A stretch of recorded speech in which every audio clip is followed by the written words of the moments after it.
So one thing that always comes up in education and even in job seeking, everything is those guardrails, right? We need to make sure we have those guardrails in place because it's only as good as what we make it, and it is created by humans. So when when you create with AI, what are some ethical guardrails that you make sure that you always follow and maybe even teach others as well? Yeah.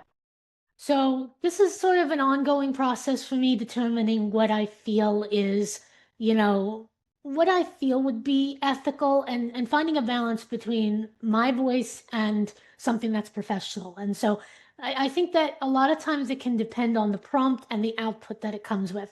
Um, I tend to use a lot of, ChatGPT things for like announcements, some short messages, like some posts, because it's not always necessary to put all of yourself in it because it takes a lot of time. So Right. knowing how much of this can I use where it would be okay for me, but it also balancing out my voice is still an ongoing challenge. And I think that's going to be the case for everybody is when is when is this okay and how much of this versus me is okay on a consistent basis. Yeah, like I said, I think it's just an ongoing Yeah. determination. Right. And just doing that check every once in a while, like, am I depending upon the tool too much, or is it becoming a crutch, or is it that collaborator, right? And that Right. way to level up what I'm already doing. So I love that. That's great. And that's what I've been doing too. And I've been teaching my students to do that.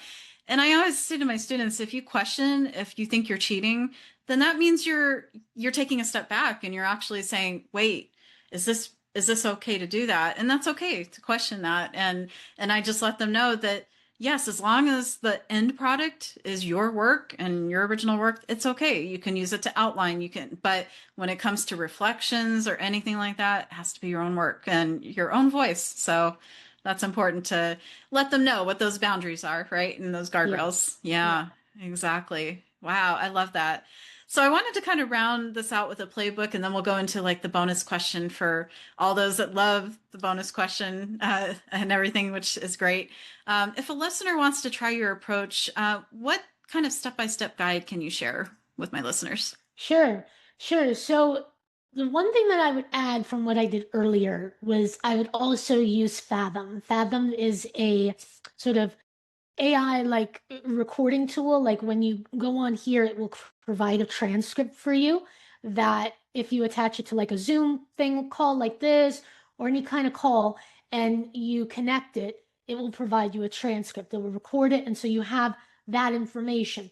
And basically, what I would do is copy the transcript, put it into ChatGPT, and you could create a post from that. You could probably create a lesson from that and then move that to Gamma. So it's all really about like, how can I save myself from doing all of this that's really not necessary and still get valuable content that I'm then going to be able to teach? Because ultimately, I think the difference here, because I teach and I coach, I think the difference here is that I have to present this. And if the output is something that doesn't really feel either nuanced or doesn't go as deep as I want, or is just kind of, I don't know, it's just not great in some way, or I don't like it, or it's not where I want to go, then it's up to me to determine how do I frame it. And that allows me to ease the sort of the background, the